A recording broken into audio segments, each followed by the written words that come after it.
listening to Sports Radio Detroit.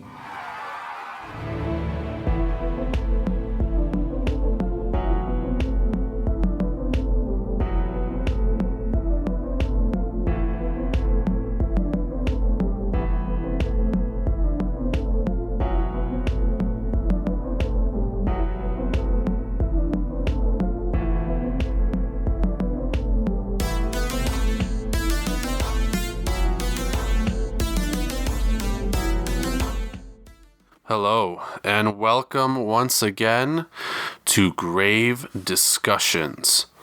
I am one part of your fiendish podcast duo, Barnabas. And I am the second half of the most unholy duo, Samael. I said duo. Yeah. Duo. Welcome once again. This is episode 4, Gutting the Slasher Genre. We're going to have a pretty intimate discussion today about the state No homo. No, none at all. About the state of the slasher subgenre of horror movies, and kind of just an overall discussion about slashers, but basically how they're not really that relevant anymore or that good anymore. So I don't know, we're big fans of slasher movies, so this is a deep topic for us. Oh yeah, we've been huge fans of the slasher genre since we were kids, even when me and Barnabas met.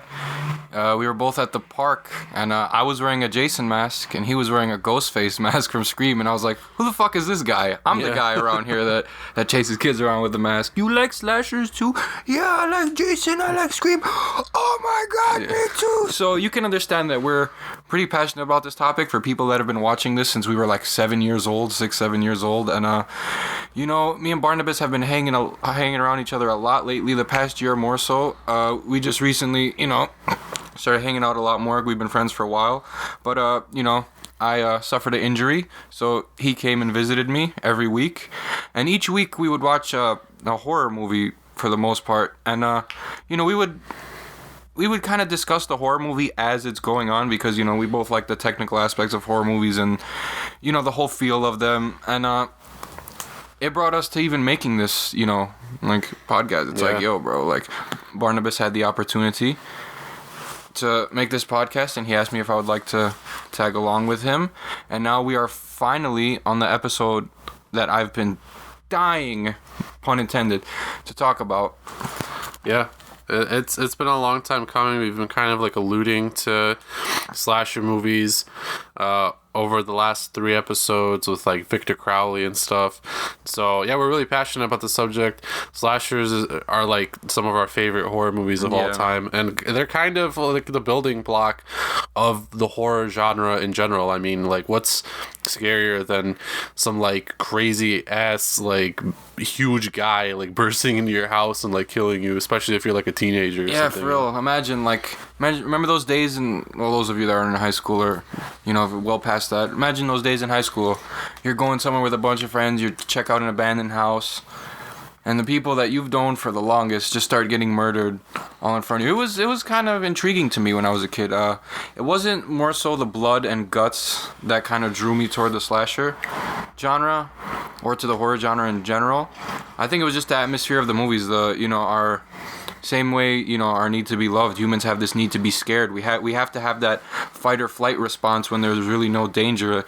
It kind of gets our endorphins rushing and everything. So yeah, and today we got to talk about kind of the degradation of the slasher genre. Yeah. We're going to talk about 1, what caused the degradation of it.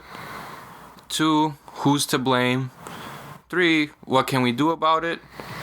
And 4, I would say our overall opinion on the whole thing. Yeah. Because, growing up watching Michael Myers and Jason and I Know What You Did Last Summer and Scream, and then now to go to the movie theaters and see something on the really, really low level of good slasher like Victor Crowley.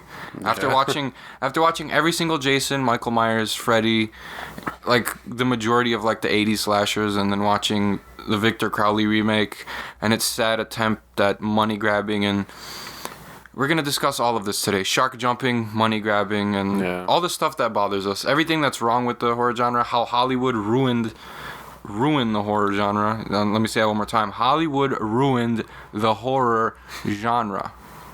Okay, let's count to 3. 1, 2, 3. Hollywood ruined the horror genre.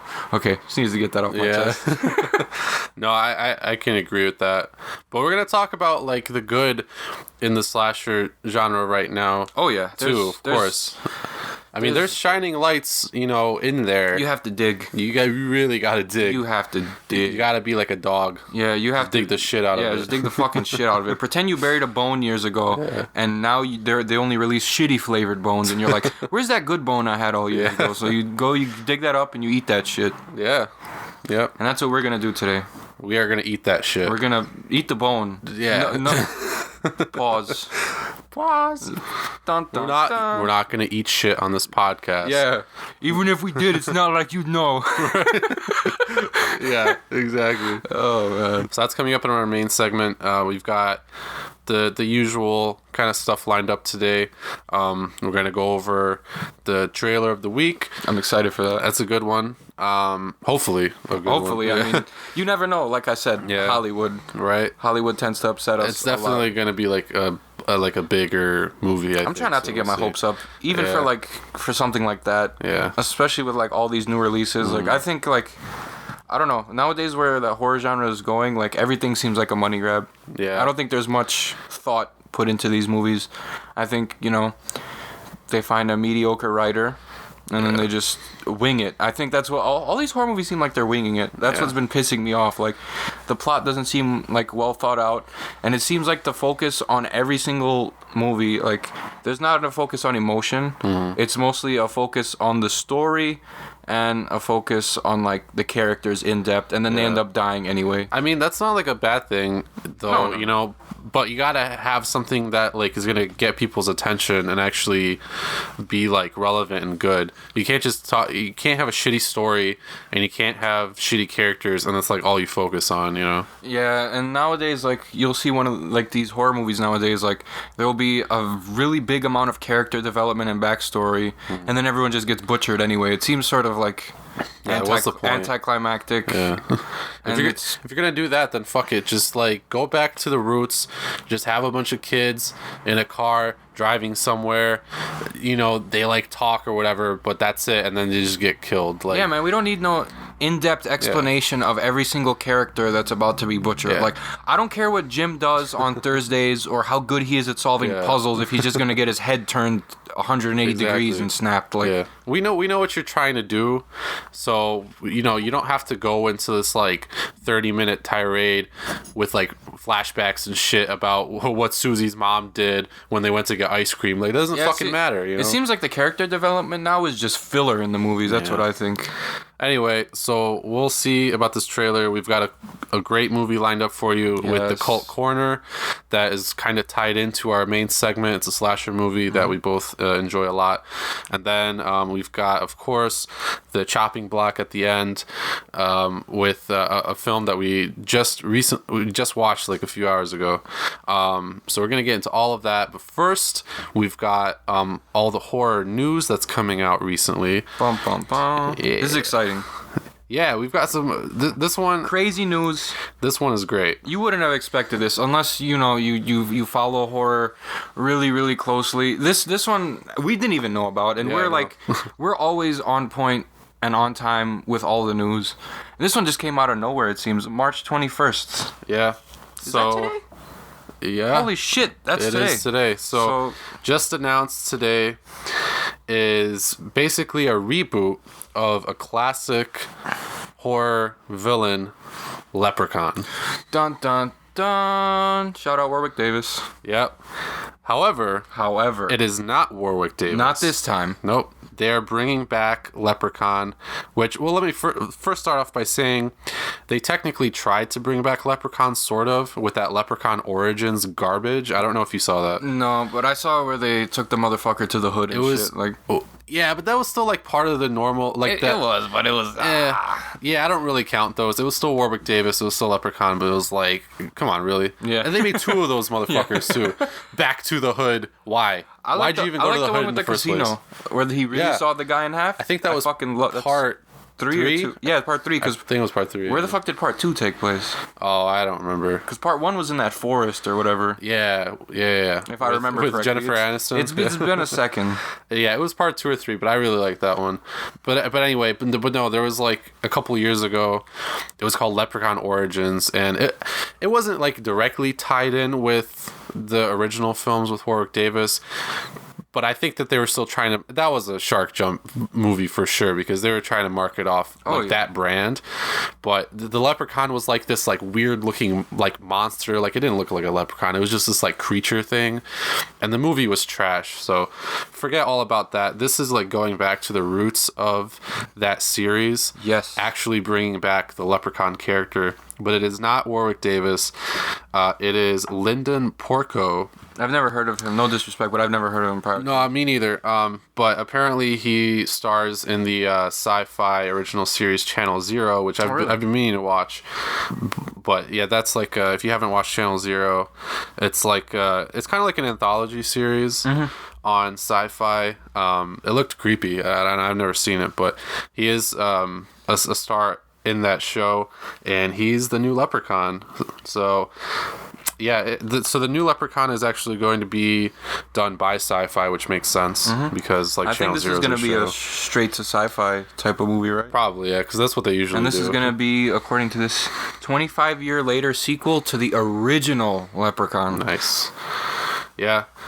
Same thing that Halloween is kind of doing. Yeah, sort of. They're doing like a 30-something year later thing, and it's a direct sequel to Halloween 1, completely ignoring the rest of the franchise. Yeah, I think that's what this one's trying to do, because yeah, probably. I mean, like you mentioned, that shark jumping is kind of embarrassing for this series. Yeah, and I think I think someone who had a passion for like the horror genre, I don't know who picked this movie up or who's directing it, but he's probably a fan of the original Leprechaun, because now they got John Carpenter doing the Halloween, sequel. Yeah. Well, actually, I learned that I don't think he's directing, but I think he's like the producer on that film. Really? I think there's a different director, but as a producer, he's gonna have obviously like a creative, Yeah, it's gonna be good to see his perspective control on over it. So. Yeah, he should have a lot of creative control. Yeah. Because I mean, even the idea of Michael, he thought of it, and then like he just, gave it to a bunch of people to just run with, and they ran all the way into the ocean with it. Yep. So just a little bit of information on this one. It's going to be called Leprechaun Returns, and the article says presumably going to be released around St. Patrick's Day of 2019, which makes sense. And there's a returning star, Mark Holton, who is reprising the role of Ozzy from the original film. I don't remember who that was, but anyway, so it's supposed to take place 25 years after the events of the 1993 original, which found a maniacal leprechaun doing whatever it takes to track down his stolen pot of gold. Leprechaun Returns finds the leprechaun revived in the modern day when a group of sorority girls unwittingly awaken him while tearing down a cabin to build a new sorority house. Fucking sorority girls. Yeah. So it's it's definitely like a contemporary plot, but I don't know. I mean, sorority girls, teenagers, sounds like the makings of a classic slasher movie. It has all the ingredients. Yeah. It has all the ingredients. Let's see if they can, just take this in the right direction, because I'm so sick of these prequels and these sequels and these remakes, like these shit ones like Jeepers Creepers 3. Yeah. I'm tired of them making a mockery of things I grew up with, just, for a money grab. And what's the point? If you know the movie's gonna bomb, like you wrote it, if you think that this is a piece of gold that you are writing, and then everyone tells you it's a piece of shit, like how do you like go on continuing to be a director? Yeah. Like, I don't know, man. Like people who are huge fans of the genre, will watch these remakes and these prequels, and then, when we're disappointed, who gives a fuck? Nobody. Yeah. The directors don't give a shit. They don't care about our 2 cents. You already gave them your $7 for your movie ticket. Yeah. And that's all they needed from you. They don't need another 7 from you. Yeah, if it makes enough money, they're going to try to make another movie. But I am excited for this one. It's got some really good creative talent in kind of, the creative roles. So it's going to be written by Suzanne Kelly, who is a writer on Ash vs. Evil Dead, which we've talked about that show before. I love that show. And directed by Steve Kostanski, one half of The Void's directing duo. I did see The Void. I really liked it. It was definitely a different horror film. This is not quite in the same realm because The Void was like this like trippy, almost like H.P. Lovecraft inspired like sci-fi horror kind of thing. But they've got the chops for it though, and I am excited for the new actor Lyndon Porco.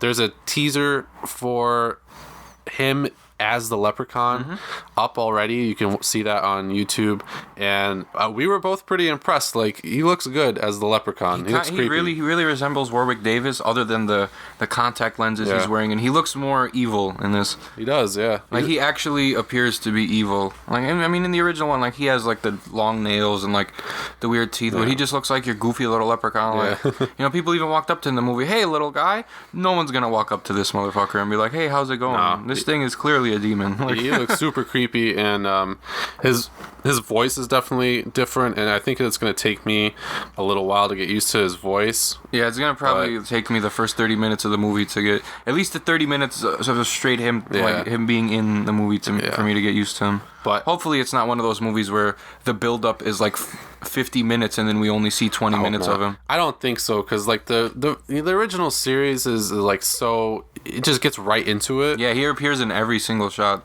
every frame. So I mean, hopefully if they kind of have that kind of mindset going into it, I think it's going to be really good. But I like the look of him as a leprechaun, so yeah, I mean, I'm excited for it. All right, so moving on now. We've got another pretty interesting bit of horror news. This one, I'm not going to lie, this one kind of pissed me off when I read it. I know you got pissed off when you read this too. Yeah, I did. So, you guys, probably like me, are fans of the paranormal. And if you remember, the early 2000s correctly, you'll remember The Grudge. And you'll remember The Grudge 2. Its predecessors, the original Japanese version, Ju-On, and Ju-On 2. So now, what we're looking at is another reboot of the fucking Grudge. Yeah. Why? There's just no point. You have the original film, you have a remake, you have a fucking sequel to the remake. I think there was even a sequel to the original Japanese film. Yeah, there is. I have that one on DVD. So, why? Just why? Like, it hasn't even been that long. Well, I mean, it's been almost like 20 years or something. Well, not, Has it? I mean, not quite, like 15 years or something. It wasn't like 05 or something, 06? Yeah, so like 13 years, which is like a lot of time. But, that movie is still fresh in a lot of minds. Like, people who are watching horror movies today, like our age, or even like teenagers, they probably have seen The Grudge, or at least know about The Grudge. Why remake it? There's no point. I think it's a money grab because check out who's headlining it. Lin Shaye is in this. You guys know who Lin Shaye is, right? You remember her from Insidious? And Insidious 2, and Insidious 3. And Insidious The Last Key. And The Last Key. So now that this generation of horror movie fans has gotten accustomed to who she is and what she's done for like the paranormal, little subgenre of horror movies, now they're putting her in this movie just so we see a familiar face. Yeah. Not a lot of people, a lot of young kids today are going to go see this, obviously. I think that's who they're targeting, like 16, 17-year-olds. Oh, yeah. That's who they're targeting. They're not targeting the people who give a shit about the culture. Now, this is the epitome of Shark Jump. I mean, this is a movie that doesn't need remaking. This is like when I heard rumors they were remaking Child's Play. We don't need a Chucky remake. We don't need a Grudge remake.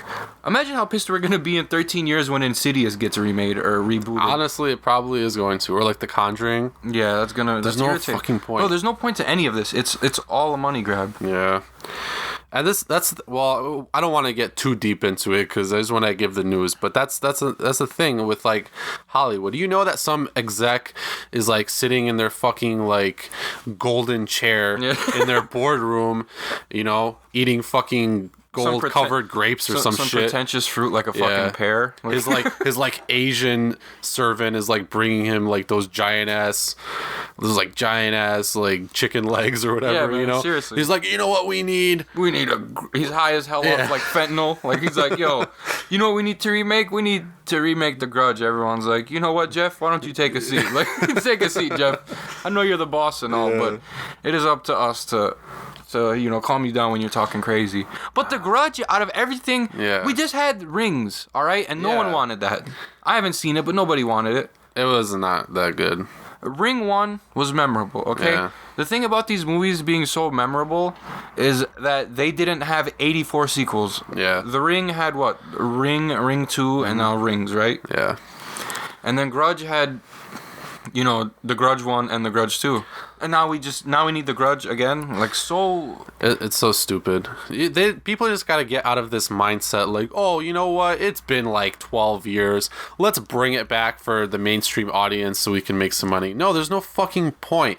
Look, it's not like movies have to have like a shelf life. You know how many movies there are that are still valid like to this day that have never been remade or like even had sequels? Like, I've never seen a remake of The Cabinet of Dr. Calgary. Yeah, no. I've seen, you know, fan films like there's this one director from YouTube. He's an independent filmmaker, Blinky 500, Chris R. Notaril. He made The Cabinet of Chris R. Notaril, but it was like a short 20-minute fan film. That's not a remake though. Yeah, and no one's like, no one should be rebooting these things. Yeah. Like, why? Who's giving? Who is this? Ghost House Pictures? Really? Look, it's simple, okay? We are still watching movies from like the 70s and 80s and 90s that have never been remade. And we're looking for these movies because they're out there and they're good movies. But we're not trying to be like, you know what? I wish that there was a remake of Hell Night. Yeah, no one, or... Nobody, no. No one wants to remake something that already sat well with us. But I bet you if that movie in particular was like bigger, if it drew more people, and if it had the kind of following that like Friday the 13th has, some fucking bigwig would be like, hey, let's remake Hell Night. But no, exactly. There's no point. It's just for money. It's stupid. Anyway, go ahead. So, but there is a good thing about this. One good thing. And it's the producer. Yeah. Guess who's producing it, guys? Guess who? So the producer is Sam Raimi, who I really love. Sam Raimi. I love pretty much all his shit. He's had his hits and misses and stuff, obviously. More hits and misses, I would say. I love Drag Me to Hell. Yeah. Drag Me to Hell was like a win. Obviously. With a capital W. Yeah, obviously love The Evil Dead. Even kind of Spider-Man. And like all that weird shit that he's done. Yeah, well. But he's serving as a producer, so maybe there's like some, you know, hope, but I don't know. There's still no point. There's a minor ray of hope, but when's the last time we've heard of something like huge from Sam Raimi? So I don't wanna assume anything, but this might be like an easy money grab for Sam. Yeah, could be. Anyway. Continuing on, this is actually relevant to the Grudge remake, and this is also probably going to piss you off. I didn't know about this. Potentially a remake of Pet Sematary. Now, so this is a little different because I don't think there's been a remake past the original, am I right? Right, it was only Pet Sematary and Pet Sematary 2. Yeah. So Pet Sematary where the kid gets killed, and then Pet Sematary 2 where the fat kid's stepdad gets killed and they bring him back to life and he starts murdering people, and then they turn into evil, and then so on and so forth. So this one's a little different because it hasn't been remade before. Do I think that it still should be done? Not really, because I think that the original Pet Sematary is so iconic already that there really isn't much point. But according to this article on Dread Central, it's still just a rumor that they're going to be shooting this remake via Omega Underground. Says that filming on the remake will begin in Toronto this May, but it has not been confirmed yet. So I don't want to dwell on this one too much. because it's not been confirmed yet. So we'll try to keep up with this, see if it's actually happening or not. I wouldn't mind because I don't know if you noticed, but if you guys ever watched Starry Eyes, the guys who directed Starry Eyes are allegedly supposed to be directing Pet Sematary. I love that movie. I love Starry Eyes too. That shit scared the fuck out of me. So She turned into a reptilian at the end. That was fucking sick. So it could be good if it does happen. We'll see. We'll keep up with it. But now it is time for our very first segment of this episode, the terrifying trailer of the week. Dun dun dun. And today we bring you the man, probably not, the myth that is Slender Man. And there's an upcoming film set for this year Called Slender Man. dun dun dun. I mean, they made a few sort of Slender Man movies. You see that Marble Hornets movie Always Watching? Yeah. And then there's The Tall Man. Both of these I think are on Hulu. Was Always Watching like the sort of documentary style one? Yeah, it was like the mockumentary where this guy, he starts liking this girl at this party and then shit just goes downhill. And then, I'm actually thinking of something different because I think I caught like some part of an actual like documentary sort of thing on TV. Oh, really? Where they were exploring like the actual reality of like the Slender Man myth. I don't think I caught that. I don't remember what it was called, but I was super intrigued by it. I think I had to go somewhere, so I didn't get to sit down and watch it, but I was really intrigued by it. And they were like talking to these like young girls who were really into like all the Marble Hornets stuff on YouTube. And there was actually stuff surrounding them where like I think somebody like went missing or died or something, and it was like all concerning like Slender Man, and these girls actually thought that Slender Man was real, and this was like real life. So I don't know. It's like a crazy ass. I'm gonna call it right now. Here's my prediction. I think before watching the trailer and before I get slaughtered for this, I think the Slender Man movie is gonna be bad. Only because, think about it, recently that girl killed her friend, whatever, because Slender Man told her to. Yeah.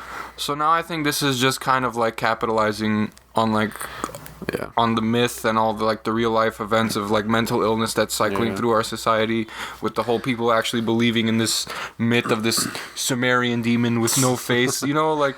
I mean, let's be real. I think we all knew that a big budget Slender Man movie was coming. Yeah, eventually. But I do hope that it's actually good, because the creepypasta, the whole origin of Slender Man online, I am super interested by it, and I think it's actually really creepy because there's this whole culture around it. Yeah. But I just don't want the actual movie just to be another money grab. So if it's as good as have you played Slender the Arrival, the game? No. It's so creepy. I turned on my subwoofer while I was playing it, and like my whole room was vibrating. It was just that throughout. Anytime you see Slender Man in videos and stuff like that, you'll hear that weird noise, especially in that game.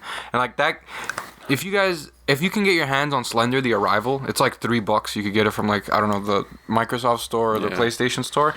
It's worth it because it's hands down better than a lot of paranormal movies I've seen. Dang. Yeah. That's saying a lot. Yeah, it is. And hopefully this movie will like top it, because I mean, for such a huge thing to suck in itself. Like, I mean, all of these myths. Is he real? Is he not real? Is this movie based on a true story? Did that girl really kill her friend because she was, you know, conditioned to believe in the Slender Man and or is he real? And I think this movie's just gonna capitalize on all of that stuff, all of the misfortune and all of the creepypasta rumors and myths and stuff. And my opinion, I never saw the trailer. I'm gonna say right now, I never looked it up myself. I knew that this was coming out later on in the year, but every time I see anything big become popular, I always assume it's gonna bomb. Yeah. Because I'm always let down. Yeah. I mean, it's been a while since I've walked out of a theater and been like, holy shit, that was a great horror movie. Yeah. It's been a seriously long time. The last time I walked out of a movie theater and been like, holy shit, that was a great movie. Wasn't a horror movie, but it was fucking weird. Shutter Island. You remember when we went to go see that? That I left the theater not knowing who the fuck I was. Yeah. Like, yo, am I Samael or am I... Who's that fucking... What was the name of that motherfucker? I don't remember. I don't know, but I thought I was him by the end of that shit. See, that's how you need motherfuckers feeling. You don't need people walking out the movie theater like, I could have spent $7 on a crack rock instead of this movie and been happier, you know? Like, All right, so let's get ready to check out this trailer. As always with this segment, you can watch along with us since you're just going to be hearing the audio for the trailer and we're actually going to be watching it.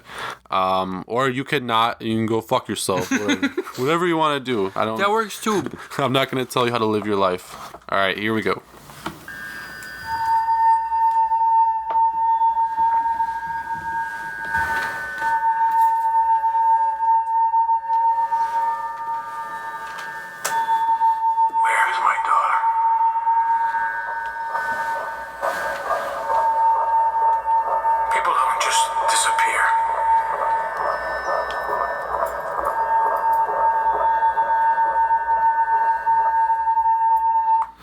So, right off the back, good camera work. That weird sound in the background, I like that too. It gives you this like weird vibe that something unnatural is gonna happen. But then there's the cliche, someone's disappeared. Yeah. People don't just disappear. Then you see the whole police squad looking for this girl, and so far positive things. The positive things are the cinematography and the score. Yeah. Negative things is the people don't just disappear cliche. Just the kind of the Hollywood feel of it. This is what we were kind of afraid of. Yeah. The atmosphere looks pretty good so far, but we're only like 30 seconds in, so let's continue.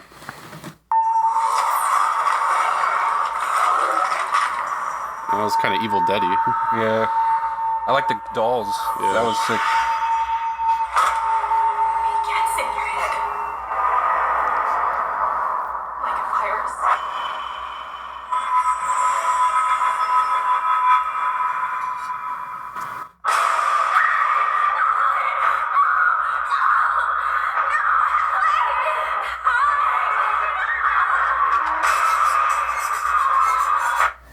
Okay, Yep.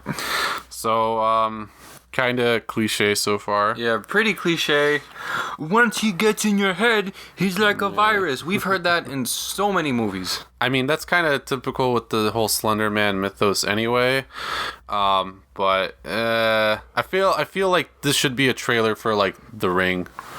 Like it's got that feel, you know what I mean? Yeah, it has that like really dark undertone to it, but We haven't seen anything scary yet though. yeah, it's just like we saw a shadow creeping under a door and a little girl screaming on a bed. Yeah. But question is why? Yeah. All right, let's See if continue. the rest of this can answer any of these questions we have.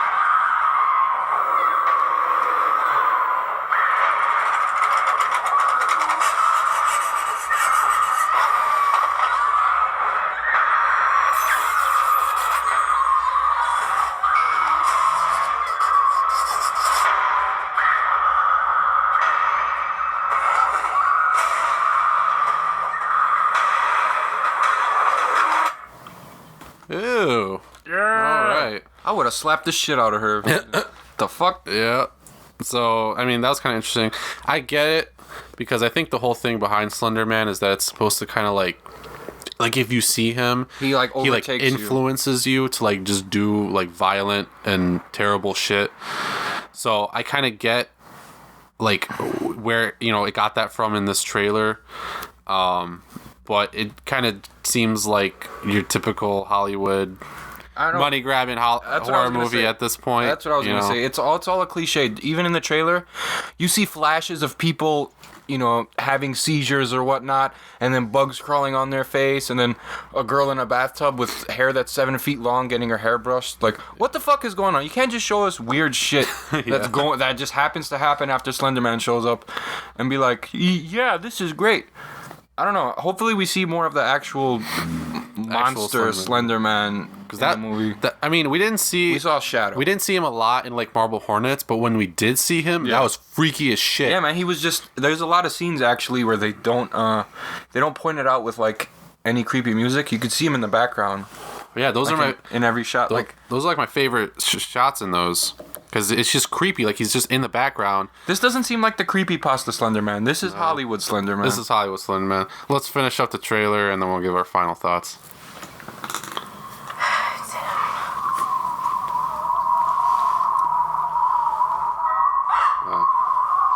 You see it?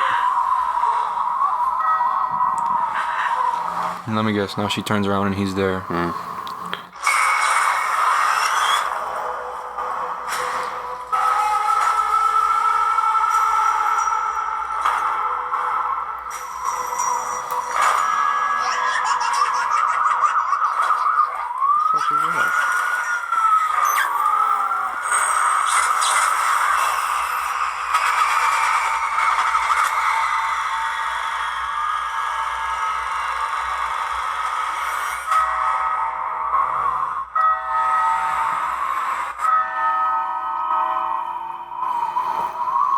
Fuck. It looks like it's trying to do a lot of The Ring kind of stuff. Fuck. Yeah? Fuck. No. This is not okay. I don't think they should make this. Tell us how you really feel. This is not fucking okay. They shouldn't make this into a fucking movie.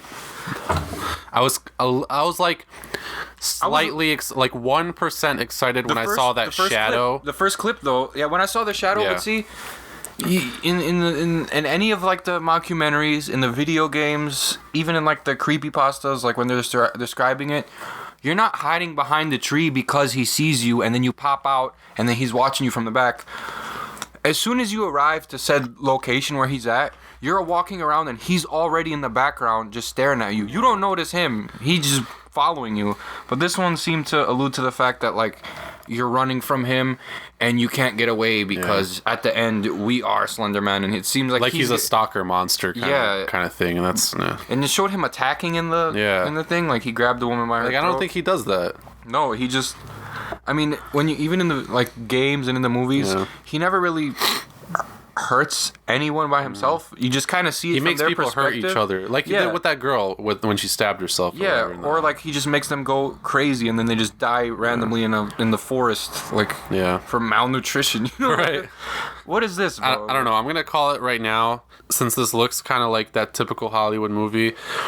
They're gonna like band together or some shit, and they're gonna like find some like weird like backstory in like a library book or something, and then they're gonna like do some dumb shit, and they're gonna like kill him or something. It's gonna be like, hey, I know I haven't really professionally researched a day in my life, but somehow I came across these ancient Sumerian manuscripts that say everything we need to know about this beast that were given to me by the library lady at the counter. Like, what? Right, you just walked up to this old lady who has a daughter named Jessica, and Jessica likes to smoke a lot of weed, and now Jessica's mom's working at the library, and Jessica's mom knows where Sumerian manuscripts about the exact entity you are thinking of are located, and they happen to be located only at your local library. And she's gonna say some shit like, my daughter went through the same thing. Like, what the fuck? No, we don't need this. No. This is money grabbing at its finest, I think. Yeah. But I guess we'll see. I don't know if there's a... So, the U.S. release date is August 24th.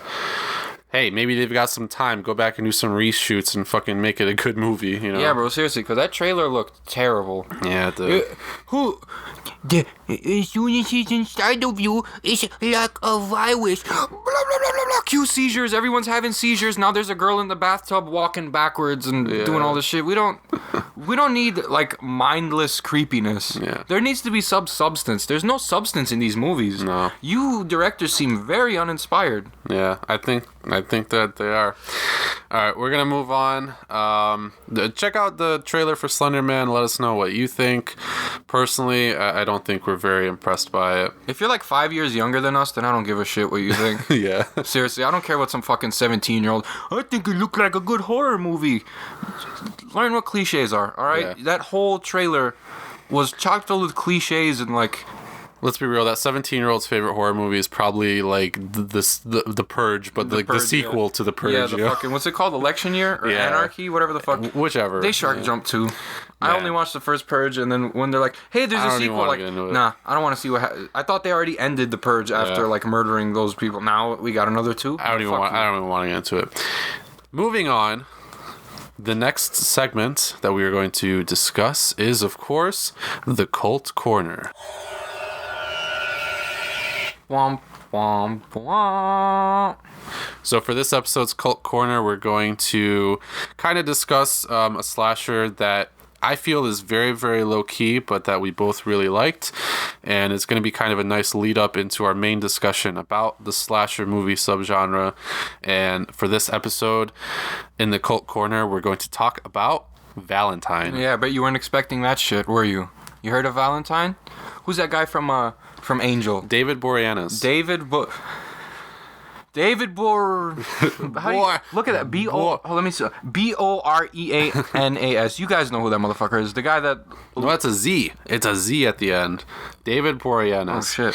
He plays Angel in. Well, then I can't read for shit. Yeah, I think you're a little dyslexic, buddy. No, I'm ton.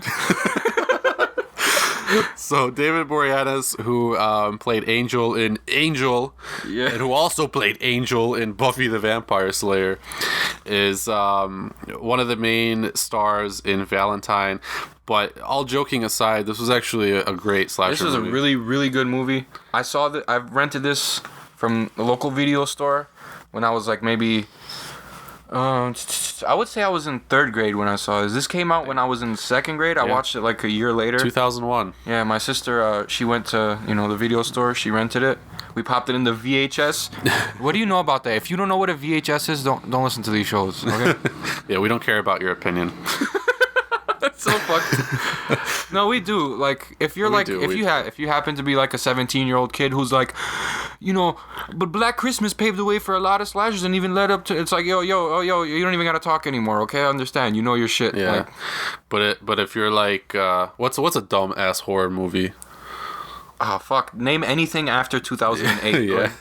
You'll name every fucking... Like, if you think Paranormal Activity is, like, the greatest thing in the entire fucking world, then I don't think you need to be here. You should, like, eat bricks with, like, no discretion. Like, you should just eat bricks, and don't let anybody tell you that you can't, because you can, and I believe in you.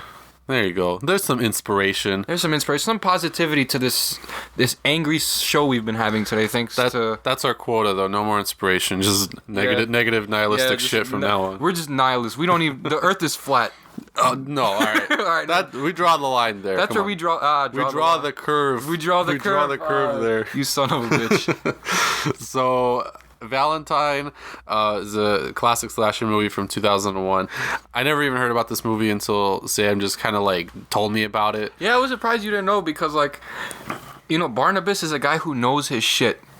I mean, to the T. I mean, he has a degree in it. You know what I'm saying? Yeah. Like, I like to think so. Yeah, it brings some sort of like credibility to our podcast. Sort of credibility. Yeah. If you're just listening to me rant here, you might be like, "Hey, fuck this guy." Barnabas is here to say, no, this guy's right. Yeah. I feel what he feels. Yeah. And now we're here talking to you about Valentine. This is the most underrated 2000s slasher movie, I think, just because Barnabas hasn't heard of it. That's where I get my...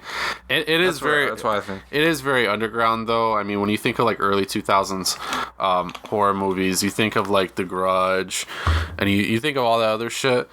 But Valentine, not so much. Yeah, if I brought up Valentine to most people, they wouldn't know what the fuck I'm talking about. Yeah.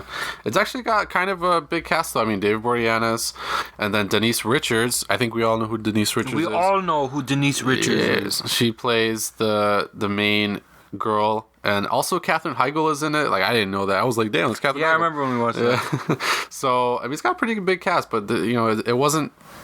I feel like it wasn't marketed very strongly.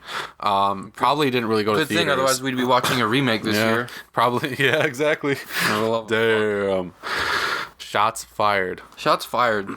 So, bang, bang. Yeah, the movie is super underground. But basically, it is about 5 women who Denise Richards and Katherine Heigl are part of that group of women, are stalked by an unknown assailant while preparing for Valentine's Day. Yep, we got your typical 5 white girls here. So I don't know their names, but there was I think there was a Paige, which is played by Denise Richards. There was Dorothy, who's played by Jessica Capshaw. Lily Voigt, who's played by Jessica Caulfield. I hope I'm pronouncing that right. Katherine Heigl and Hetty Burris. Those are like the main girls. So you got the fat girl, who's now not fat anymore. You got the quiet girl. She's still quiet, but she's a lot prettier. Yeah. You got the the popular girl that was like the darker brunette. You know, she was supposed to be like the promiscuous one out of the group. And then, you know, you got the other two. Basically, you got your whole clique set up here. Yeah. And what's going on is they're getting these are they like Valentine's Day cards? Yeah, they're getting these, you know, candygrams and shit. They're getting these candygrams, and there's poems, and the poem is addressed with certain initials of a kid that they all bullied and rejected when they were younger. And he's like, he sends them like a box of chocolates with cockroaches in it and all this stuff. And the reason the kid's doing this is because at the beginning of the movie, you know, one girl, you know, he danced with this one girl that was nice to him. And then later on, he goes to this, you know, fat girl. No offense to fat people, but objectively she was fat. Like, you know, like there's this fat girl. So this nerdy kid goes up to this fat girl, and they start making out underneath the bleachers. And then they're like, hey, look, he's making out with the cow. And she's like, I was not. He was attacking me. So the kid gets bullied. Yeah. And then we see a key clue to who the killer is. The kid gets a nosebleed. Now, as the killer's killing people throughout the film, as he's like strangling them and stabbing them, his nose will start to bleed. Yeah. And that's how you know, like, all right, this is for sure the guy that we saw at the beginning that you guys were being a fucking asshole to. So right. I'm just waiting to see, you know, these people get what they have coming to them. So throughout the movie, camera work, it didn't seem like a 01 movie. That's what I liked. Like it seems so modern. Like if you watch Valentine right now in HD, the only way you'd be able to tell what era it's from is when they were in the club, and like and they were at that or like the art gallery. Or whatever, what kind of music was playing? That like fucking Bauhaus or whatever the fuck. Who listens to Bauhaus? But even just the general like aesthetic of the movie was very like early 2000s. Oh yeah, their style, you can tell. So definitely in a way different than like an 80s slasher, but also kind of not, because you have really like the most stereotypical cliche shit from that era, you know? Yeah, this is like your urban legends or I Know What You Did Last Summer. This falls into that category of slashers. It's not your supernatural, killer just killing people or some crazy guy out the hospital. This is like strictly like revenge. Yeah. So like if you grew up in the 90s though, like all this basically hits home to you. Yeah. Because that's like what was going on, like how it looked, how it sounded with the score. Yeah, you guys remember 2001 and shit? I mean, we were young. I mean, I don't think there was like Nickelback playing in the movie, but it was, you know, basically Thank like God, okay? Thank God. Thank God. We would not be talking about it if there was Nickelback in the movie. Yo, bro, if anyone endorses Nickelback, I have to. Big offense to Nickelback. We hate you, Nickelback. So you made me depressed. Yeah. But it's got that feel of 2001, which was an important element of like 80s slashers and 90s slashers, you know, like they all used elements from their era. It's actually pretty rare that you get like a period slasher movie, because I feel like a slasher movie as like this whole concept basically draws on like what's going on in current culture. Exactly. You know? Yeah. Like that's why like there's this whole big thing in slasher movies, like when they first came out, where, you know, it was like if you really committed like any sin, like if you like had it would come back on you. Yeah, like premarital sex, or like if you did drugs, there'd be some crazy ass killer who's gonna like chop your head off with an axe and shit. Like these movies weren't used to, you know, keep people in check, but they were like metaphors, like you know, the impure fall basically. I think was what these movies were going at, and this was one of those revenge movies where, like, you know, the people were, I mean, this is one of those you kind of understand the killer, you know, motives. Like it's like he's killing people because, I mean, he got bullied to the point of, not that I endorse it, you know, it's a movie, like, but don't expect people to not like do shit like that, you know what I mean? And that's what this was touching on back in the day. Be nicer to people. Like I think that's what all these movies alluded to, especially this one. Like, I mean, bullying in that era especially was it wasn't even bullying. It's like, hey guys, Tim's a nerd. You want to set him on fire? Like that's how they fucking bullied in 01. Like we talked about last episode. Yeah. I think we were talking about The Strangers, right? Yeah, man. Yeah, from- that was crazy. People that got bullied back in the day got it a lot worse. Nowadays, like, you look at a kid, you're like, hey, man, that shirt looks kind of weird on you. And then he, like, fucking writes his last note he'll ever write, and then he's gone forever. Like, my yo, God. man, chill out. People used to get, like, thrown into flaming dumpsters as, like, freshman initiations, you know? Like, chin up, man. Like, that's what these movies are here to show you. Like, people understand that these bad things are happening. Why do you think they made it the central theme of the movie? Yeah. Like, it's a focus on revenge. Like, that. But that's what. It's a focus intensely, not just on the plot, but it's a focus on social issues as well. That's what this movie touches on, like Bart alluded to earlier. Like, that's what people aren't grasping about, like, horror movies, like, especially early 2000s ones. Yeah. Like I said, the narrative was more so revenge. Like, someone had been wronged, Yeah. so they came back for revenge. Yeah. I mean, that is kind of the narrative Back in for the- back in the- older slashers too. But older slashers, they weren't explicit. some with, of them like, were just what the point fucking was. evil. Yeah, I mean, know? some of them it's like what lesson does this teach about, you know, social issues? No, it doesn't. It tells you if there's 3 of you and you go into an abandoned house that you don't know who the fuck's in there, some 8-foot monster can tear your head off. You thought you were gonna go chill with your girlfriend, eat some Doritos or whatever the hell you do when you're in an abandoned house. Yeah. I don't know. What do you do with it? You just nowadays we all just go in an abandoned house and sit and look at our fucking phones. Yeah. Take selfie from abandoned house. Yo, put this on Snapchat. every form of social media. Each form of social media has a different angle of the photo. Like, what For the some fuck? reason, there's like a flare on like the Snapchat filter that says why- like creepy abandoned house, and it's just like a little That's why ribbon. horror movies suck nowadays, because like you can't have people doing shit like going into abandoned houses because then it would be like some guy gets killed for being on his phone. That's what we need to bring to the slasher. Someone walking down the street, oh look, I got a notification, Yeah. and then some guy with the pig mask just comes out of nowhere and just beats him with a hammer just because he was looking down at his phone and not looking in front of him. Nowadays, all horror movies teach that there is no hope because everyone dies. Yeah. Back in the day, they used to give you lessons like, yo, don't bully people. Yo, don't do dumb shit. Yeah. Now it's like, hey, anything you do, you're fucked. Like, Yeah, it's pretty such much. a negative outlook. You on have life. you have a past, die. Like, Yeah, that's like basically how it is. like if someone's ever trying to murder you, you're probably gonna be murdered. That's what Yeah. these. It's like, yo, man, calm that shit down. Like, that's not realistic. Yeah. So Valentine touches on a lot of those kind of themes. It touches on like love. I feel like it kind of touches on like the dumb like Hallmark holiday that is Valentine's Day, because you have all these like he's sending out the cards and all this dumb shit. But no, we definitely recommend Valentine if you're. Honestly, I would kind of describe it like this. Like, it's a 2001 slasher that simultaneously feels like a 1981 slasher and a slasher that's, like, ahead of its time. I think out of early 2000 slashers, this is one of the better ones. So this, Urban Legends Final Cut, I Know What You Did Last Summer, and I Still Know What You Did Last Summer. Like, all of those, like, I like all of those. Like, these all are in that category of, like, slashers that are, like... this should be a classic by now. I'm sure there's forums on it. I don't know. I haven't looked it up because I just formed my own opinion on it. But, like, the thing that stands out in this movie, too, is the mask that they chose. Yeah. It's got pretty- a masked killer. Yeah, Cupid Killer. Yeah. No one's ever done that before. No.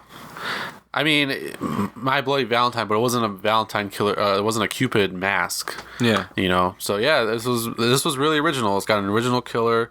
It's got a really interesting story with like a really good twist. It's actually got twist? characters. We're not gonna tell them about it. I know. But the twist is really good. Yo, I gotta watch this fucking movie again. I know. It has rewatch value Yeah. too. This is one of your. All right, I just got home from school and I did my homework. It's 5:00 now. I'm about to head to the video store. It's a Friday. I'm about to relax. Yeah. You pop this bad boy in, and like this is one of those movies from that era. Like this was like I agree. the golden era of that. Like, cause I mean that's when I got it. I was like 8 years old. Yeah. And my sister was just like, "You want to watch this movie? Oh, is it a scary movie? Yeah. What happens? People get stabbed and shit. Yeah. All right, cool. I think that's a perfect segue to our main segment. Because you're talking about like the golden era of kind of horror movies in general, but the golden era of, you know, like slasher movies and like going out to pick stuff out at like the movie store and all this kind of stuff. But now, is the slasher movie subgenre dead? I don't think it's dead. I think it's just in a very bad state right now.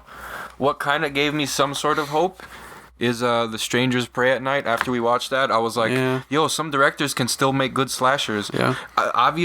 You have to have one stupid people in the movie. They had that, let's all leave our phones at home in a place where we've never been. The parents of all just in case we need to contact each other, we'll just yell. Like that was actually I don't know if we talked about it. I don't think we did in our review, but now that you say that, I can kind of realize that the parents were like the dumb ones in that movie, and the kids were pretty dumb too. but they're survivors. They survived. The parents did not. They didn't make as many like idiotic mistakes as the parents did. So it's kind of a flip flop. It's interesting. So The Strangers Pray at Night, I think was it was on the right foot, right? Yeah, man. I think it's gonna.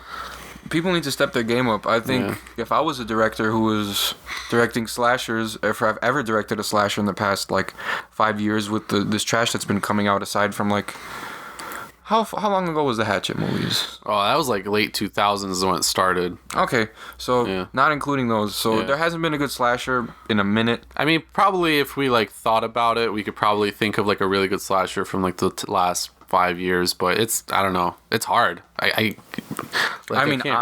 know you didn't like it, but I liked Open House. Yeah, so I wouldn't even really call that like a slasher though. Like that's like a thriller. Yeah, it's more of like a stalker thriller, like a home invasion type movie, which is not exactly like a slasher movie like what you would think of normally. Yeah, I mean, it just seemed like, I don't know, guy living in your house. You don't know the reason. There's no fucking reason. He's just there to kill you, and now he's going to other open houses. He's about to kill some other people.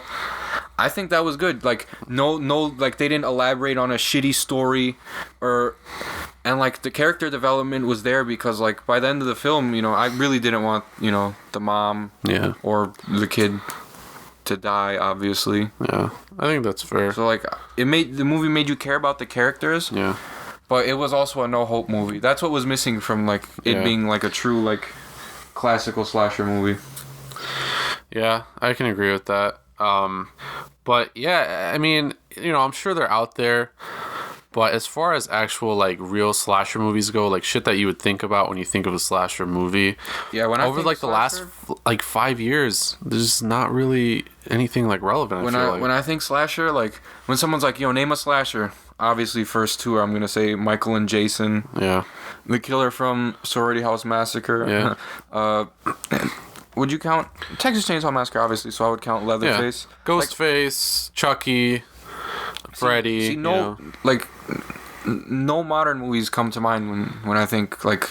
iconic slashers. Yeah. Like, at least not like in the last 5 years. I feel like Victor Crowley can kind of be up there. Yeah, okay, but because as far as like the 2000s go, I'm gonna say this. I think Hatchet is probably the king as far as maybe not the king, but as far as like past 2005, I would say, like around that era, as far as like slasher movie villains go, right? Because there are better slasher movies probably, like I Know What You Did Last Summer. Actually, I think that was like late 90s, but you know what I mean, like around that time. Yeah, I mean, it's all the urban legends, stuff like that, maybe better, but introducing like this like mainstay horror slasher villain, Victor Crowley I think is probably still the best one. I think a lot of the elements out of today's horror movie that are missing are like there's not really a chase sequence that makes you worry for like the person's life. Like, you don't give a shit about this person the whole movie, basically, and you're not like, your heart doesn't stop when they just get into a door and close it in time. Like, you couldn't care less about the characters, and you couldn't care less about what's going on. Like, that's what it seems like nowadays. There's no Chucky anymore. There's no Ghostface.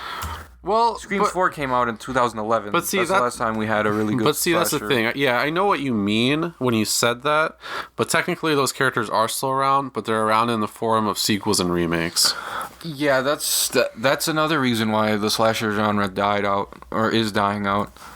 And I think we can both share our hatred of remakes for the most part, right? Yeah. I think that's what killed all of you directors who made these remakes. You killed the genre. For real. Not all of you, but as of recently. So let me elaborate. So when remakes started getting big, or at least when I was old enough to perceive that they're actually getting attention. Yeah. I think it was 2003 or 4, Texas Chainsaw Massacre. It was around. I remember when it came out because I remember every second of the movie. One, that's how you know it's good. Yeah. I only watched it like 4 or 5 times, but it was good. See, and then I think after that, a few years passed, and then out of nowhere, I don't want to say this. It started with Rob Zombie's Halloween. All of these prequels, like he set a trend. People thought that, I don't know why. I guess it grossed a lot. Yeah. So people were like, yo, I think that we should do the same thing Rob Zombie did. We should buy the rights for this movie and we should just make some money off of it. I don't think that's what Rob Zombie did. I think he really put his take on it, but it seemed like... But even just, like, doing that. Yeah, he kind of, like... Like, put it into people's minds. The only, Yeah, I think Rob Zombie's to blame. Yeah. Well, I don't want to be like that. Obviously, No, but Sam don't get me thinks wrong. it's just Rob Zombie. Don't get me wrong. I love everything else. I'm happy that The Devil's Rejects is having a sequel. I like Devil's Rejects a lot. Yeah. I liked House of a Thousand Corpses. What was that Salem movie where that... Witches or Lords of Salem. Lords of Salem. I haven't seen 31 yet. I'm going to get to it. But Rob Zombie's made some good shit. I have no beef with Rob Zombie because of that. But the amount of fuckery in the Halloween remake, and I literally mean the use of the word fuck when I say fuckery now, not just fuckery as in, yo, what the fuck is this shit? So, like, every scene was like, you fucking bitch, make me some eggs. Yeah. You fucking pig, why don't you get the fuck up, you white trash bitch. Like, yo, man, can you, like, calm that shit down? Do you see... When I was watching that movie, I'm like, yo, am I watching a Halloween remake? Or am I just watching some people go at it in, like, Georgia, like, from Georgia? Like, is that what's going on right here? You fucking... Yeah, bro. I mean, I feel you. In everything, you fucking this, you fucking that. Like, they went way too much into the backstory of Michael Myers. And this is the real curse of Michael Myers, not Part 6, the movie. Anyone that tries a remake now is just gonna, like, fucking... If you're not an original slasher... Even if you are, like, there's a huge risk your movie's gonna fucking suck. Yeah. Like, I don't know, like, I mean, I guess money talks. So when people sell over the rights to a movie to, like, someone else, That's what I really think is to blame. Like, I mean, Rob Zombie kind of had a hand in it, I'm sure, with his remakes and stuff. But I mean, there were remakes before that, like the Grudge and shit. I know that, but I mean, there were good remakes. This was what you gotta admit. After you saw Rob Zombie's Halloween, how many remakes and prequels did we see? We saw a lot. We saw enough Texas Chainsaw Massacre. Like, we saw the beginning, we saw Texas Chainsaw 3D, and now last year you released that piece of shit Leatherface. Like, what is going on in Hollywood? Look, but I think it's definitely all of, like, the remakes and shit are to blame, even the good ones. It's just, like, the whole concept of the remake itself. I totally get why you do it. Obviously, it's for money, because why else would you even want to reintroduce a character or a movie franchise into, like, mainstream culture if not to make money off it? I get it. I'm totally with, like, the whole concept of it. I'm a filmmaker, but even as a filmmaker, I want to make some original shit that people are going to remember that's like the kind of recognition and respect that these, like, old 80s and, like, 90s and early 2000s original slasher movies have. Like, I want to make something like that and have it be memorable rather than actually recreating Nightmare on Elm Street or Halloween or Friday the 13th or whatever, like, that's how I feel about it. I think when you, like, start making all these remakes because you have this idea in mind, like, oh, hey, let's bring this back to current culture. I kind of get that, but I don't feel like you need to just completely, like, basically defame, like, an original classic horror film to do that. I think you can do that in lots of other ways, like creating original material and like an actual good movie. Oh, don't say original material to someone from Hollywood. You'll give them a headache. Yeah, they'll be like, "What is that? I don't know what Are you that is." speaking Chinese? Because I'm from Uganda. Oh, original material, okay? I think it's as simple as that, because now that's why we haven't seen a lot of original horror films, or original slasher movies, I should say, I'm sorry, besides like, you know, the couple that are like spread out here and there, like The Hills Run Red, The Final Girls, Behind the Mask. You should see that if you haven't. The Hills Run Red is a great example of something released in the last two decades. Final Girls was great. That's an original slasher movie that's good. Also, yeah, Final Girls. There are a lot of them out there, but you know, they're not really like hitting like the mainstream like a lot of the Hollywood produced shit, which is mostly remakes, are doing. It's all like independent, which, you know, I feel like that's the direction obviously that horror is heading into anyway. Like, it's going to be run by these independent production companies and everything, and directors that actually care and are actually producing original shit. So yeah, I don't know, I feel like just remakes in general are to blame, because then people realize that it's going to make money no matter what. Because, like, let's be honest, even if you're a big time horror fan and you're against remakes, you're probably at some point in your life still gonna end up watching the Friday the 13th remake or whatever, you know? Yeah, that's what I was gonna say. Like, as horror fans, if you love Jason, if you love Michael Myers, if you love Freddy, and you hear new movies coming out, yeah, you're gonna be fucking sad that it's a remake. You're still gonna take your ass and pay $7 to watch it. A little part of you is still gonna be excited, you know? Hell yeah. It's all your fault is what I'm saying. Yeah. I'm just kidding, but like, think about it nowadays. But like, kind of. Look at the Halloween remake. Yeah. Sucked, right? Then they made part 2. That sucked even harder. Like, it was such a shit movie. Nightmare on Elm Street. And then that's how I feel about that. I would rather. Let me not get into what would you rather do, Samael? I'd rather eat horse shit than watch Nightmare on Elm Street remake again. Okay. Terrible. I'm being real with you guys, because I think most horror fans feel the way I do. I would say like 90% at least, because you know how mad you get when you're like, oh look, a new Texas Chainsaw Massacre movie. Oh look, another prequel, another origin story. Stop with the origin story. No one gives a fuck about these crazy fucks. Okay, we want to see them kill people. Yeah. We like look at Halloween, 1978, John Carpenter's Halloween. Listen to the score. Cinematography wasn't great, but that's not the point. Yeah. The point is, it was original as shit, and it didn't elaborate on every character's life story. Here's a great example, okay, of good slasher like character development that's not even really character development. Let me tell you, The Burning. Okay, Cropsy was like a caretaker or whatever at a summer camp, and he was a dick, and he was an asshole. Okay, so he fucked with people. The kids decided to play a prank on him.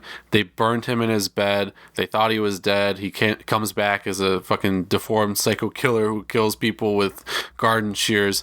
Okay, how is that? That is an original concept. Mm-hmm. It doesn't go like half a fucking hour into like Cropsy's backstory, and like if it was now, they would like show him with like his wife and like riding, like he's like pushing their son on a tricycle in like slow mo with like a fucking bright ass sun in the background, and all right? And you see a semi truck come and take out his wife and son, and that's why he's such a dick. And he's like, no, in like slow motion, and then you make people empathize with the killer. Yeah. How dare you pieces of shit! They like show him like without anybody else left alive in his family, like sitting at a coffee table drinking coffee, and he's looking all sad. That's how it would be now. In the original Burning, you know what's funny is you did not over exaggerate at all. I'm serious. That's how they are now. You know why? Movies nowadays are fake deep. They try to appear like some sort of like intellectual movie. Every movie just spews pseudo-intellectualism down your throat. They hold you down, they kiss you, and then at the same time they're kissing you, they're spitting it down your throat. We don't need all that. That was an original concept. We understood exactly why it happened. These kids fucked with him by accident, burned him, because he was a dick, so they decided to play a prank on him. That's as simple as it gets. You want to go deep with a horror movie? Don't do a slasher. There's no point. That's not the point of a slasher. The slasher movie is intended to strictly be entertaining. And yes, it explores some themes like, oh, you shouldn't have premarital sex. You shouldn't be doing drugs. You shouldn't be going into like these abandoned houses, or you shouldn't bully people or whatever. But those are like simple themes that can be explored. Latin incantations that you found underneath your porch from a house you just bought. You know, those are simple themes that can be made very deep and can be explored thoroughly. But a slasher movie does that in very, very subtle ways. In fact, almost not at all. Basically, the whole existence of the slasher movie itself is as much of a like thorough examination of those topics that you need. That's like my opinion. You know, you don't need a half-hour fucking montage of like the killer like in his human form and his like backstory with his family. We don't need you dissecting every character's psyche. So you know how you dissected a killer's psyche? Let me show you how John Carpenter did it without any backstory besides this little fucker killed his sister. So he's a kid, right? You see his sister and her boyfriend go upstairs. They're doing you know what because she's buttoning up her shirt, and he was watching them make out on the couch. So they don't gotta say it explicitly or show you flashbacks. Michael Myers, even as a kid, he was like sexually repressed. Something was wrong with him. Even look through like every time there's a sex scene in any Michael Myers movie, like he's like watching them. Even in the first one, he was like watching Bob and what's her name, Linda on the couch making out. That tells you that the killer's already crazy. There's something wrong with him other than the fact that he stabbed his sister and now he escaped, and that's why he's there in his hometown because that's where he lived. He went back to his house. He sees his house is gone. Mm-hmm. He's fucking gone crazy. Look, think about it. Imagine you stab your sister when you're 6. You grow up. You kind of have to reflect upon what you did. You feel guilty. You don't talk for 20 years. Then you escape. You go back to your house. Everything's gone. You don't know what Michael Myers did. He was probably in that house fucking crying his eyes out just because, you don't see him do something on camera. Yeah. But it can be assumed there was things wrong with him that he didn't, he couldn't face up to himself, like his sexual repression, his want for murder. Like, why did his subconscious want that? And then Lori comes up and she drops the keys on his mat. And he's like, he's already mad as fuck because he just got to his house and he realized, like, it's not his house anymore. It's just an abandoned house. Yeah. And you got this girl knocking on his porch. Of course he's going to go try to kill her. He already snapped. And then you hear, like, couple scenes later, he broke into a hardware store, took a mask and some rope.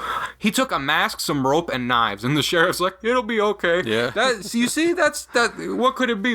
See, that's what was good about back in the day. Look, it's all like the subliminal, like everything that it's really implicit. It's all done through the actions and the visuals. They don't really like flashback and like discuss and all this type of shit. They never flash back. They only say this happened, and then they'll go forward. They'll say 15 years later, and they don't have flashbacks after that. Mm-hmm.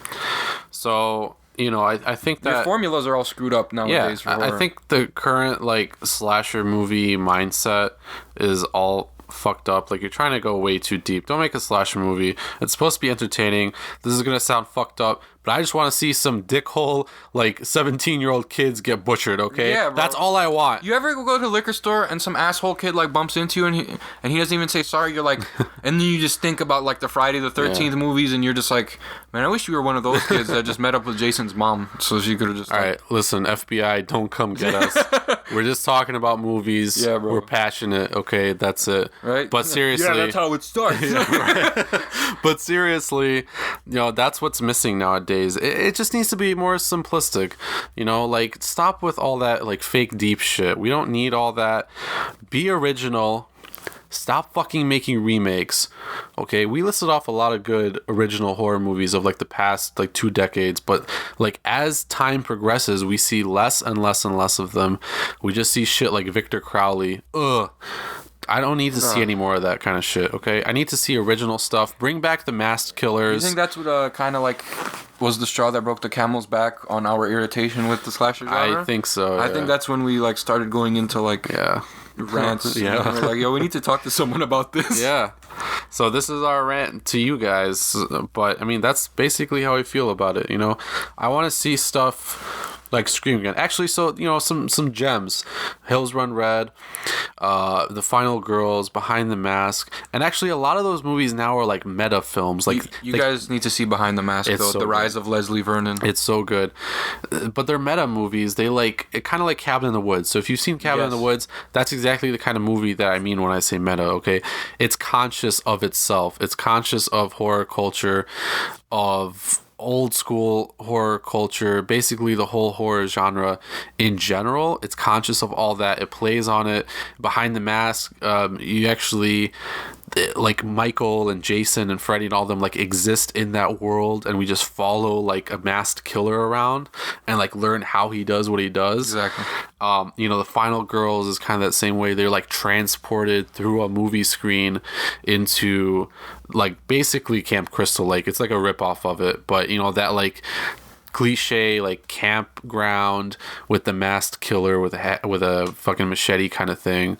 So those movies are conscious of themselves, and while I wish that we got more non-meta original stuff, those are great movies, because now that horror has been around for so long and slashers have been around for so long, they can be conscious of slasher movies like that, and they can kind of talk about it. And I think that's definitely a step in the right direction, but we need more original stuff. The Strangers is doing well because it's bringing back those mass killers. It's bringing back stupid just people, stupid mistakes, things you should. Why'd you do this? Because you were home, or why not? Like, that's it. And that's kind of how a lot of old like slashers were. Yeah, it's just like, be cautious. That was like, exactly. be smart.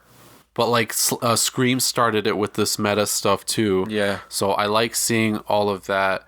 But Scream in itself was an original concept, a great characters, a great killer, great twists, and all of that stuff. So that's what we need to see more of. Stop with the remakes and all that bullshit. Yeah, we don't need remakes. We don't need prequels.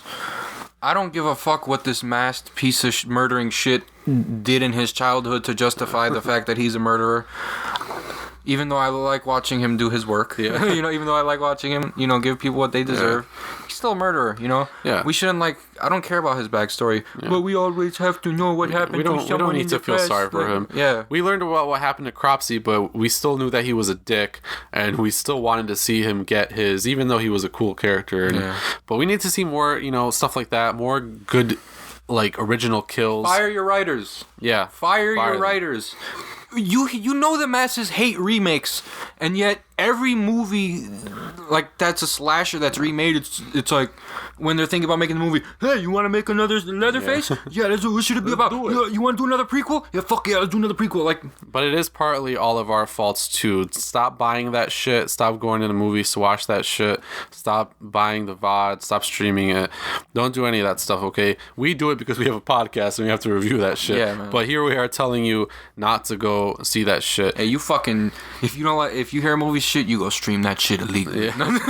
Don't do that. No, don't do that. Don't do it. But I mean, don't pay for it. Just don't watch it. You're not missing out on anything. We can't tell you what to do. If you want to go see Leatherface, we think that's a poor decision. But if you want to do that, go for it. But if you want to stop seeing shit like this come out of the horror genre, then just stop watching that kind of stuff. I think there's more casual fans. That's why it's making so much money. Because that's the thing. Now there are more casual fans because you've had all these remakes and shit, basically making everybody a basic movie bitch. I swear to God, this is bullshit. Yeah. I think it's. I would agree. I think it's bullshit, and I don't know why John Carpenter hasn't been interviewed or anything about the state of horror or anything like that. Even Dick Rosenthal, fuck it, he made Halloween 2, right? Yeah. So we could ask him too, yo man, what do you think about this? Because, even though Halloween 2 had a poor story, oh, it's his sister, that's why he's after her. Yeah. Oh, he has to kill his whole family? Yeah, that's what he has to do. Even though that cinematography was great, they changed the score around a little bit from the original, it was still creepy. Mm-hmm. It had the eerie atmosphere. You didn't see Michael just chasing people down. You would see him hide behind a door, and someone would walk by, stop, look around, and you'd wonder if he'd kill them or not. Sometimes he would, sometimes he wouldn't. Yeah. So I think that's just what we need, more originality. Put a little more thought into it, but don't overthink your story ideas and your characters and all that stuff. Just make like a cool mass slasher. Hills Run Red, that was great. There are a lot of other great ones. Behind the Mask, Leslie Vernon, of course. Just go back to that. In the 80s, like, how many fucking slasher movies from the 80s can you list off? A lot. If you want a really good, like, 2000 slasher movie, it's sort of cheesy, but you will really like it. I'm trying to find it, Barnabas, so you can watch it.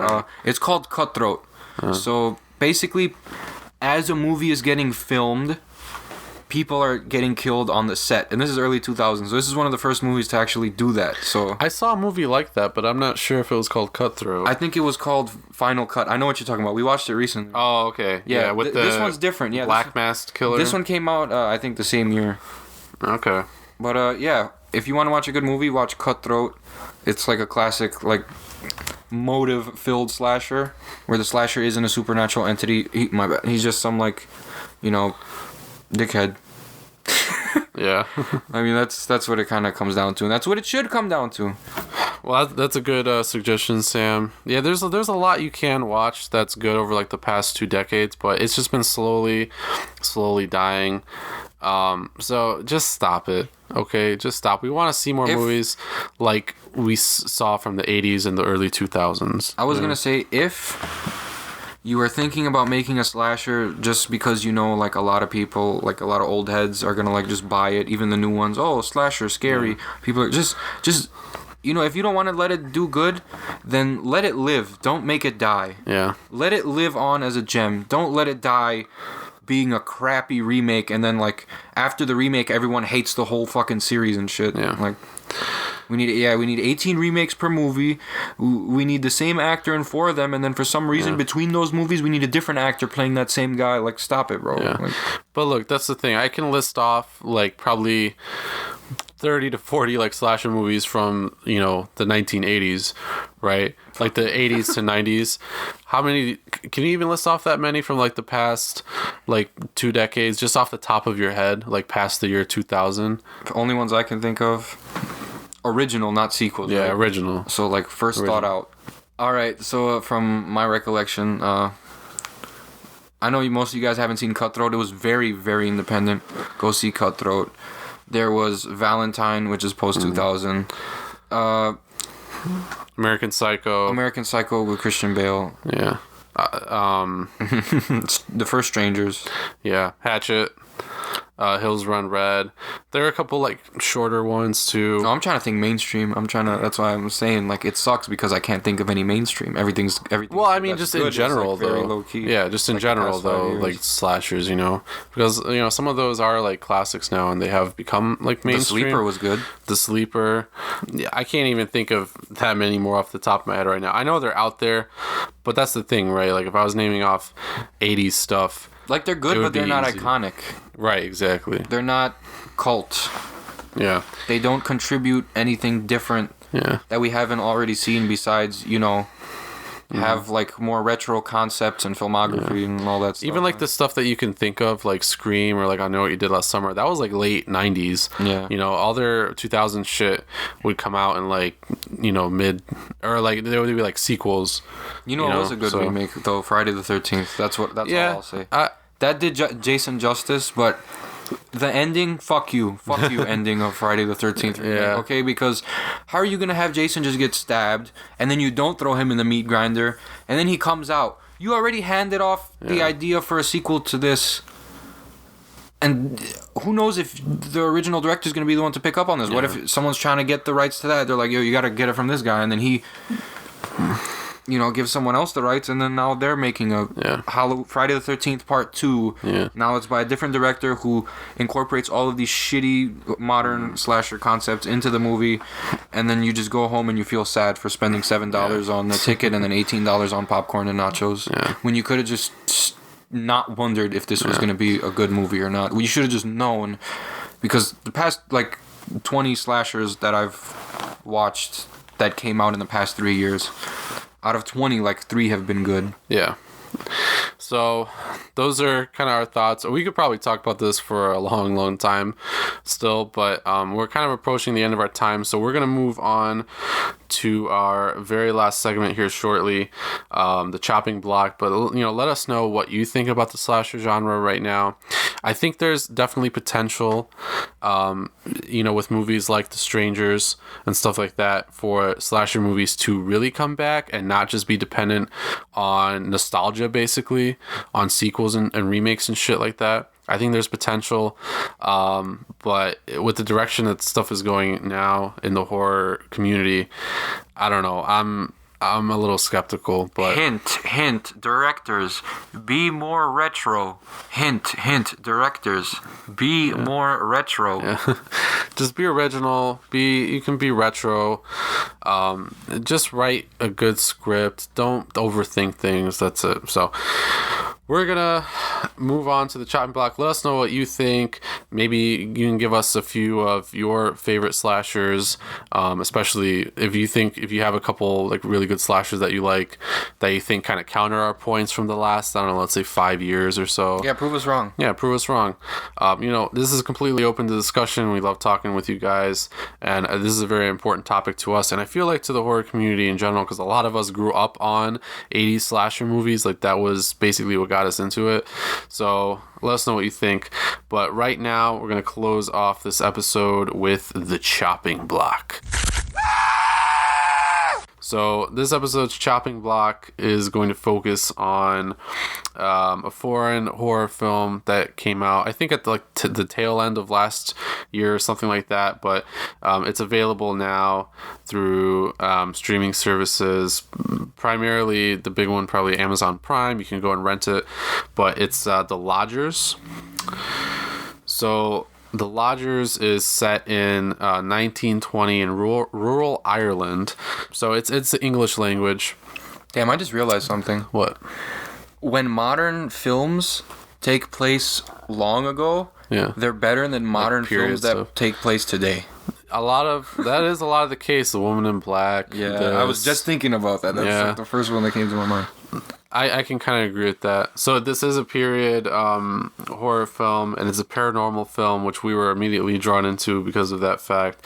And the premise is really cool. Basically, it surrounds this brother and sister who are like mysteriously kept kind of trapped by their house. Like, we see stuff outside of the house, but there's this like presence inside of their like rundown mansion, basically, and they're the only two there, which is already weird. And like every night, basically, just like crazy paranormal shit happens, and there's these spirits, and the kids have to follow 3 rules: not to not to leave the house after midnight, or like be in bed by midnight, or something like that. Don't let strangers in the house. Yep. And what was the last one? The last one, I think, was to never let each other be alone, or something like that. Yeah. Like, to never leave each other alone at all. So they have to follow those 3 rules, or is like something bad will happen, and it keeps kind of like hinting as to like what's going to happen, and we eventually learn that throughout the movie. There were some flaws. There was some weird shit in this film. Some kind of like taboo stuff. A lot of weird shit. Yeah, some like kind of taboo stuff that was touched upon, because I guess like the English like to do this, or like the Irish, I don't know, like to talk about these kind of topics. We're not going to tell you what it is because it's going to be a spoiler, but there's some weird shit that happens. But overall, I did enjoy. I'll give you movie. A hint. It's kind of like kissing your sister. Oh, I get it. Oh, so there were some flaws, which I can't really talk about that much. Besides one that I think it was a movie that was supposed to feel more isolated than it was. Like, I wish it took place more in the house with weird stuff going on. Agree. Instead of being like out in the world. Like, it just opens the movie up, and it gives you that sense of hope that I don't want at 30 minutes in the movie. I want to feel dread, I want to feel suspense, and we definitely did get that. So talking about the things that were good about this movie, I think definitely the atmosphere, the score. It was just a really creepy movie, because this is like gothic paranormal horror movie, which I really like those. Yeah, I like those as well. But the score right off the bat was great. Like, it had that like that really like creepy, like a really loud, annoying tone in the background that gives you this sense of dread. I think it's that one frequency that's supposed to make you freak out. That's what it sounded like. Probably. That's what it sounded like, but it had this like tone to it, and it was just really loud, annoyingly scary. Like it was out of that. I don't know how else to describe it. Annoyingly scary, I guess. Like you just want something to happen because the music is so like it's like literally you're falling off your bed. You're at the edge of your seat. Like that's what it makes it seem like. But thing that I didn't like about this movie, I think would also, like you said, the atmosphere in general, like where it takes place. I wish they like spent more time focused, like at least showing the apparitions that were in the movie. Yeah. Because we don't get a good look at them until like the last 10 minutes of the film. Yeah, and only like they do show up. I think there's these like sporadic moments where we see them, which I think are actually really effective. But I agree. It's not enough of that, and sometimes you don't want there to be like I'm just glad there was so no much jump exposure. Scares. Yeah, there wasn't jump scares, which was great, but you know, a lot of times you don't want there to be so much exposure of like these spirits and stuff like that. Which I get. It builds suspense, it builds terror, but sometimes you just kind of are left wanting for more, and that's kind of how I felt about this movie. But the movie in itself, conceptually and like with the themes that it explores, is very similar to the 1961 ghost movie The Innocents, which I just saw that recently and I loved that movie. And it has a lot of the same kind of themes, these like sexual undertones and stuff like that. Isolation. Strong focus on struggle in this movie. Yeah. There was a lot of that in that movie. There's actually a lot of shots in The Innocents that are kind of recreated in this movie, I found, since I've watched The Innocents. And like with the lake and all this kind of stuff. So there's some really iconic shots in The Innocents that are sort of recreated in The Lodgers. It's really good. When you think about like paranormal movies, that's like one of the ones that jumps to mind like right away. So this movie was a lot like that film, and I think that some of the themes it took in kind of the wrong direction, you know, like I don't think that it was visualized like exactly that well. But I still liked the film. It had this really gothic feel. It had these supernatural elements, and when I think of like a period paranormal movie, this is the kind of movie that I think about, and I really like it. I also agree on just about every bullet point. We were talking about this earlier, other than the fact that we can't ruin what this movie's about, which disturbed me. I think that was the only thing I didn't like about the movie. Just that part. It was just fucking strange to me. I can see where you're coming from with that. Like, it didn't ruin the rest of the movie, don't get me wrong. I was hooked in with the score and the cinematography right off the bat, but they should have kept the atmosphere darker. Yeah, like throughout the whole movie. Not just like we don't need we don't need like 4 minutes of like fear for every 20 minutes. Like, right. I think if it incorporated like a lot more scenes where I don't want to ruin it. Damn, how would I say this? Well, where the apparition really isn't fucking with the main character too much. There was too much of that. There was too much normal life going on. And then like, I mean, don't get me wrong, it was pretty long, but I just think there was like too much like outside in the real world like time in the whole movie. Like there should have been like just a really minimum amount of that. Like whenever you take a movie and like that's really weird and bring it to like the normal world and don't make it like dark and normal, you give it sunshine and clouds and it's gonna kind of like throw you off. It's like, all right, well, I mean, I guess it calms you down because the movie starts off like and then you're like kind of so it brings you back to like real life. There's off the first shot there's like, you know, there's some hope, I guess. At least that's what I don't know, that's the metaphor I took like when I saw like actual light in the movie. But like right off the bat it was just dark, and they should have kept it that way for a while. Like I haven't seen a movie where it started dark and stayed dark for a while. I don't think I've ever seen that. Like maybe as we go back, Black Christmas started off in the nighttime, in the winter time. And then you see from the killer's point of view sneaking into the house with the really loud vibration playing in the background, that one frequency that just fucks with you. And then like it's very few moments are centered in like real life places, and when they are, they'll be centered in like one room with the camera like focusing on the whole room and everyone in it. Yeah. And very briefly too, and they would return to the original like feel of the movie. Like it will be nighttime all of again, and suddenly like the movies that have like, all right, 20 minutes of nighttime, 5 minutes of daytime the next day where like normal shit occurs and people prepare to hang out. Then when they do hang out again, it's nighttime again. All this weird shit starts happening. I think that's what Black Christmas did really well. It made it look like the main setting was at this house at nighttime. Everything else that was going on between the 2 days wasn't really like looked into in depth, you know? Yeah. I mean, there are horror films nowadays that do that too, but it definitely takes place more during like the daytime when shit's not really happening. You know, it's just like they throw in like this 2 minutes nighttime shit starts happening, and you know things. It needs to be reversed. Scary. It needs to be Yeah.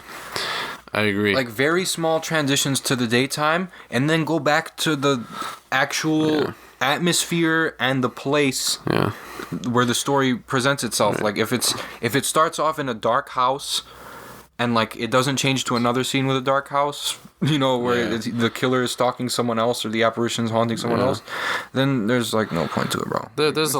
There's too much exposition. You know, things need to be a little bit simpler, I feel. But overall, I think for the verdict for The Lodgers, I did enjoy it. I think that you should watch it.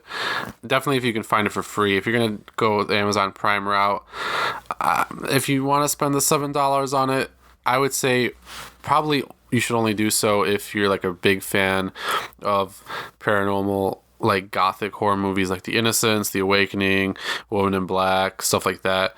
If you're a big fan of those kinds, I think The Lodgers is definitely worth a watch. But if you're like kind of iffy about spending the $7 on it, I'd wait till it's free. But I mean, I did enjoy it.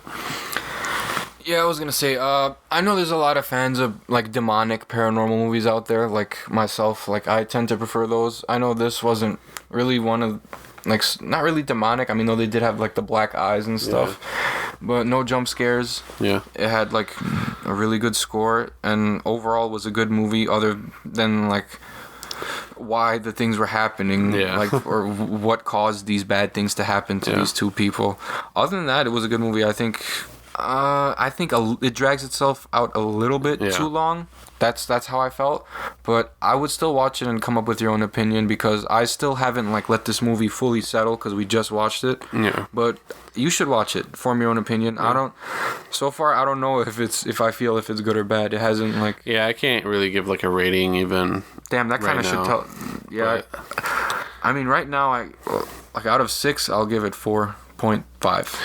Okay. That's 4.5 out of 6. I'd say if I was gonna give it like an out of 10, I'd give it a 8.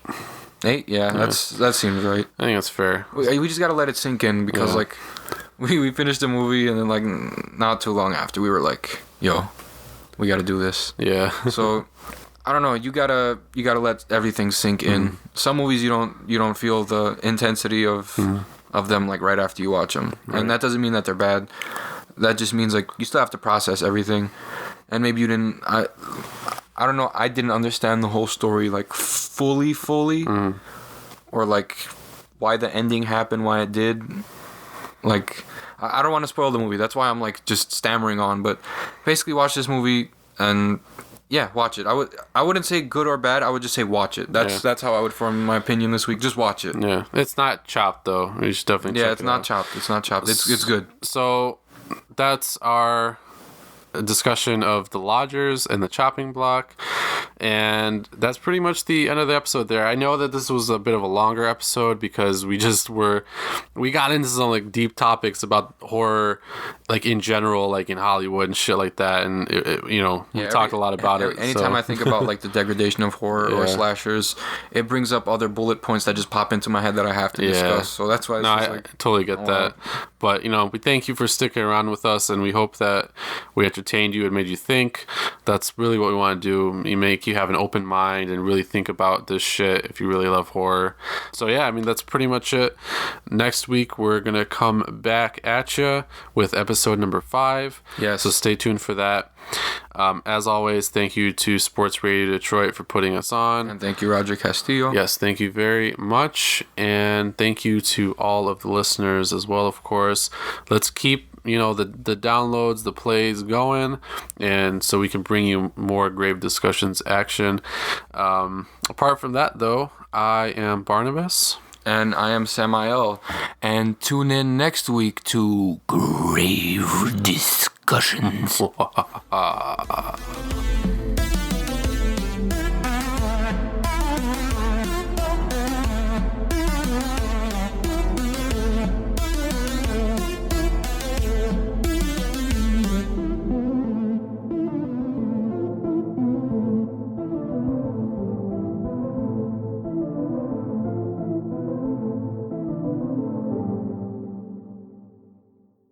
This has been an SRD production.